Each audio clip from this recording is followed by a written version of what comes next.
Assalamualaikum dan salam sejahtera. Bertemu lagi dalam MG Flash 12 Mac bersama saya, Khalis Kadir. Kita ke berita utama. Proses pengundian pilihan raya negeri PRN Johor yang bermula 8 pagi tamat selepas 1021 pusat mengundi ditutup sepenuhnya pada 6 petang tadi.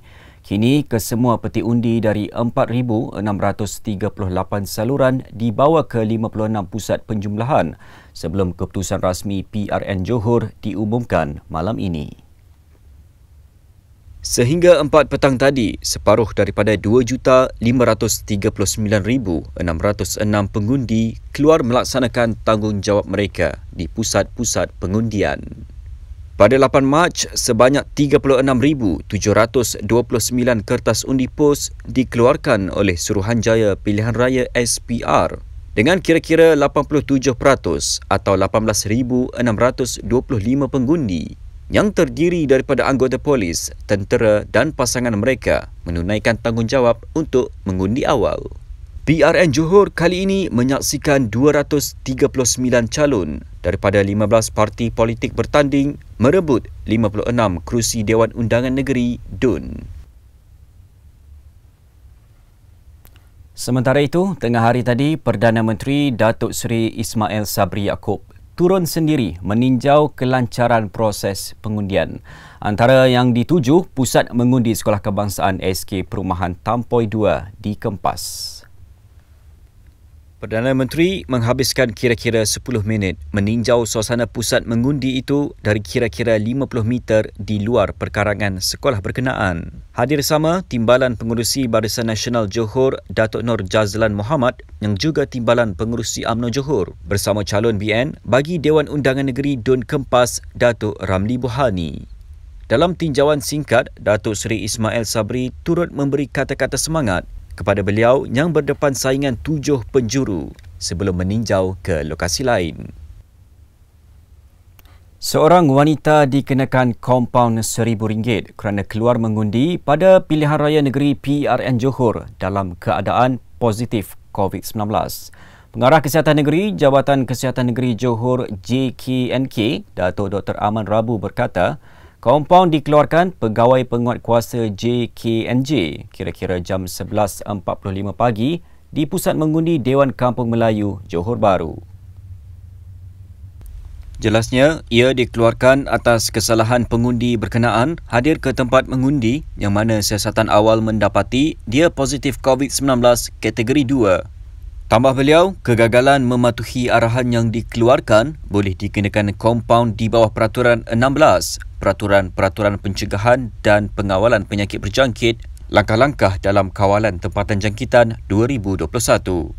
Sebelum ini, Suruhanjaya Pilihan Raya SPR memaklumkan pengundi yang berstatus pesakit sedang disiasat PUI atau yang sedang dalam pemantauan PUS diberi kebenaran mengundi pada pilihan raya negeri PRN Johor. Namun menurut kenyataan yang dikeluarkan badan itu, kebenarannya adalah bersyarat yang mana proses pembuangan undi untuk individu yang bergejala akan dijalankan di kemah khas serta dipantau oleh pegawai kesihatan.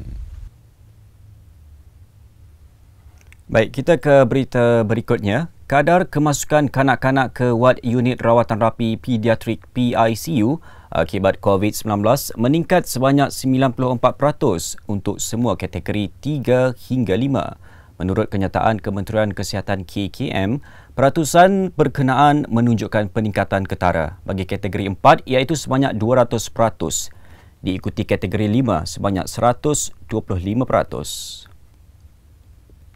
Katanya, kanak-kanak kini merupakan golongan yang lebih berisiko mendapat jangkitan COVID-19 memandangkan mereka yang berumur 11 tahun dan ke bawah belum mendapat perlindungan sewajarnya. Ia berbeza dengan kumpulan umur lebih tinggi yang telah mendapat vaksinasi. Menurut kenyataan yang dimuat naik di Facebook, pengambilan vaksin COVID-19 amat penting bagi kalangan kanak-kanak berumur 5 hingga 11 tahun. Terutama apabila negara akan memulakan fasa peralihan ke endemik 1 April ini. Oleh itu, KKM menasihati ibu bapa mengambil vaksin untuk anak-anak mereka bagi melindungi daripada jangkitan teruk varian Omicron yang boleh membawa maut dari jangkitan COVID-19 dan komplikasinya iaitu MISC. Senjata digunakan penjenayah yang disyaki merompak dan menembak mati pengawal keselamatan dalam kejadian di hadapan sebuah bank di Puchong Prima semalam dipercayai dicuri daripada seorang anggota polis yang dibunuh pada 2017. Ketua Polis Selangor, Dato' Arjunaidi Mohamad berkata, pistol jenis Walther P99 itu dipercayai dirampas daripada Lance Corporal Valentino Mesa, 29 tahun, yang ditembak mati di Pondok Polis Komuniti Pinggiran USJ pada 31 Ogos 2017. Menurut beliau, lelaki berkenaan terbabit dalam 6 kes samun bersenjata api yang masih dalam siasatan dan dia dipercayai bergerak secara solo. Dalam kejadian semalam, dia dipercayai melepaskan 3 das tembakan dan mengenai 2 pengawal syarikat keselamatan yang memindahkan wang berjumlah lebih RM1 juta dari bank berkenaan ke van keselamatan. Katanya, 1 das tembakan mengenai belakang seorang pengawal keselamatan yang maut dalam kejadian itu. Ketika ini, suspek yang berusia 38 tahun direman selama 7 hari. Kes sedang disiasat mengikut Seksyen 302 Kanun Keseksaan kerana membunuh dan Seksyen 3 Akta Senjata Api Lebih Berat 1971. Berita seterusnya, seorang penghantar makanan GrabFood parah selepas motosikalnya merempuh sebelum terperosok di bawah sebuah trak tentera yang rosak di lebus Sungai Udang, Paya Rumput Air Keruh SPA. Mangsa Muhammad Faizuddin Rasib, 24 tahun, mengalami kecederaan parah di kepala serta badan dan dikejarkan ke Zon Merah Hospital Melaka dalam kejadian kira-kira pukul 11.30 malam tadi. Ketua Jabatan Siasatan dan Penguatkuasaan Trafik JSPT Negeri, Superintendent Hassan Basri Yahya berkata, sebelum kejadian trak Angkatan Tentera Malaysia ATM berhenti di bahu jalan kerana mengalami kerosakan dengan dikawal 2 anggota serta dipasangkan lampu isyarat kecemasan. Bagaimanapun, secara tiba-tiba, mangsa yang datang dari arah Cheng menghala ke susur keluar lebuh SPA telah melanggar trak dari arah belakang. Rempuhan mengakibatkan mangsa dan motosikalnya terperosok. Tambahnya, 2 anggota ATM yang berada berhampiran tidak mengalami sebarang kecederaan. Kes disiasat mengikut Seksyen 43-1 Akta Pengangkutan Jalan 1987. Polis menutup 2 lorong di Jalan Tun Razak berhadapan pintu utama Kedutaan Indonesia di Ibu Negara susulan kejadian tanah mendap.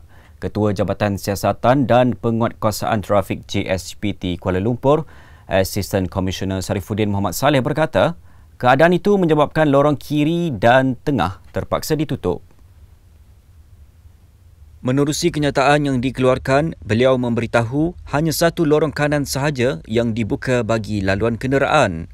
Pada masa yang sama, kerja-kerja siasatan dan pembaikan oleh Dewan Bandaraya Kuala Lumpur DBKL serta pengurusan air Selangor sedang giat dijalankan.